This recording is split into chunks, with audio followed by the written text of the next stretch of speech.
Today's topic is self-help groups, SHGs. In recent years, people have tried out some newer ways of providing loans to the poor. The idea is to organize rural poor, in particular women, into small self-help groups, SHGs, and pool or collect their savings. A typical SHG has 15 to 20 members belonging to one neighborhood, belonging to one area. A typical SHG has 15 to 20 members, usually belong to one neighborhood, who meet and save regularly.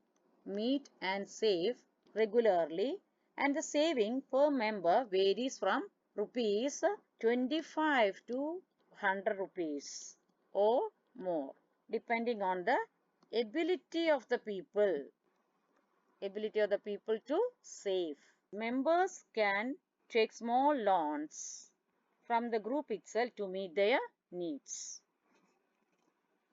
The group charges interest on these loans, but this is still less than what the money lender charges. After a year or two, if the group is regular in savings, it becomes eligible for availing loan from the bank also. If the group is regular in savings, the group becomes eligible for availing loan from the bank.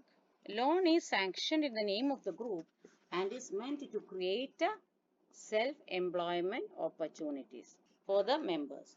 For example, small loans are provided to the members for releasing mortgaged land, for meeting working capital needs, that is buying seeds, fertilizers, raw materials like bamboo and cloth, for housing materials, for acquiring assets like sewing machine, handlooms, cattle, etc.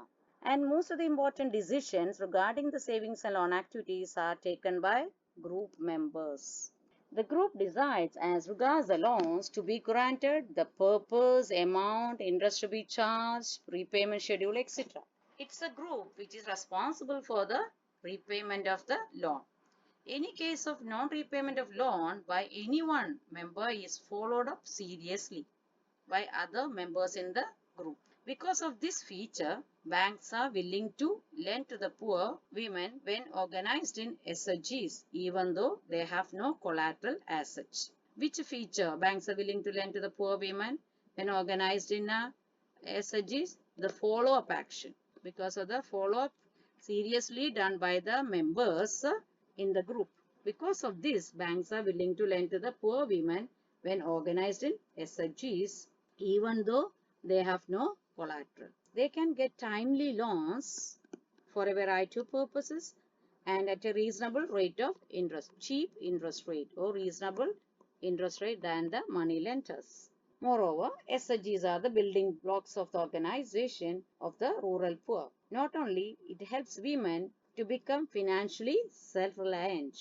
The regular meetings of the group provide a platform to discuss and act on a variety of social issues such as health, nutrition, domestic violence, etc. So we got newer ways of providing loans to the poor, that is through microcredit schemes or SHGs. Assignment, page number 51. SHGs are the building blocks of organization of the rural poor. Explain.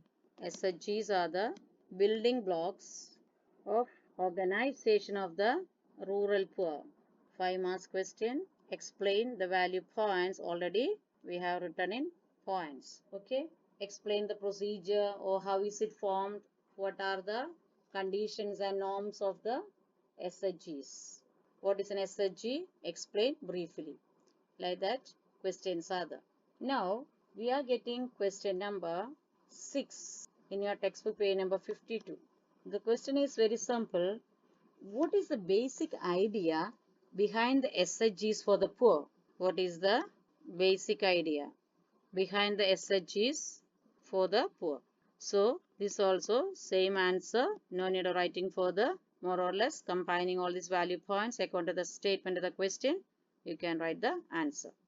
Now, we are getting another question, page number 52 itself. What are the reasons why the banks might not be willing to lend to certain borrowers. Question number 7. Reasons why the banks might not be willing to lend to certain borrowers. You know the reasons? Because the absence of collateral, RCDM, that we learnt in terms of credit itself. Yes, and the absence of collateral and no regularities. Yes, terms of credit also comes under this answer. We have seen that poor households are still dependent on informal sources of credit. Why? Tell me the question. Poor households are still dependent on informal source of credit. Why? Answer is in the page number 50.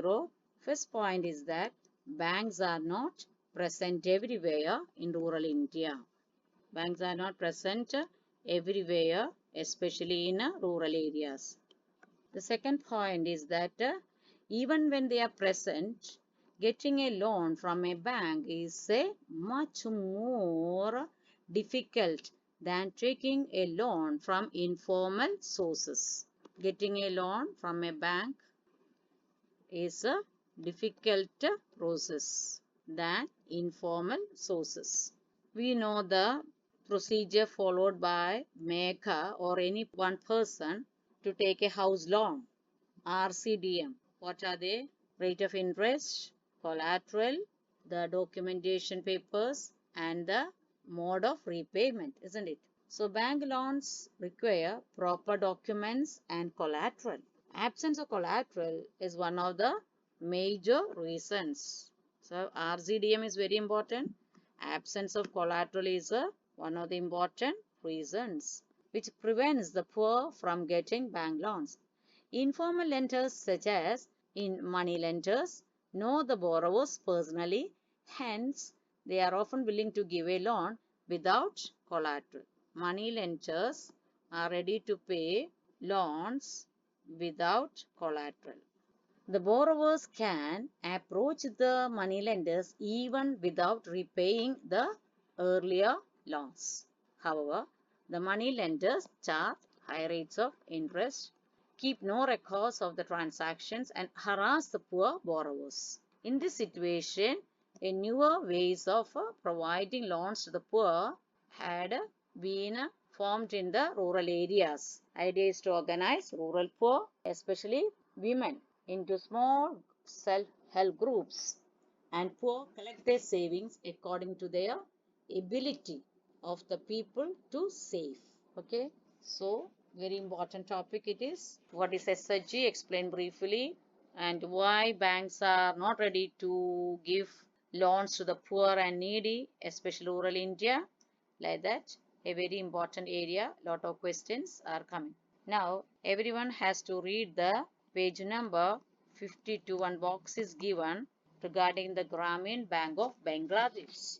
Grameen Bank of Bangladesh is one of the biggest success stories in reaching the poor to meet their credit needs at reasonable rates. Started in the 70s as a small project, Grameen Bank has now over 6 million borrowers in about 40,000 villages spread across Bangladesh. Almost all of the borrowers are women and belong to poorest sections of the society. These borrowers have proved that not only are poor women reliable borrowers, but they can start and run a variety of small income generating activities successfully. Professor Muhammad Yunus, the founder of Grameen Bank and a recipient of 2006 Nobel Prize for Peace. According to him, if credit can be made available to the poor people on terms and conditions that are appropriate and reasonable, these millions of small people with their millions of small pursuits can add up to create the biggest development wonder.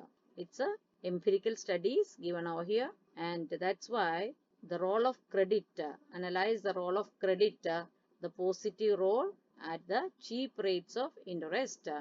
Affordable and cheap interest rates are very much good for the important for the country's economic development.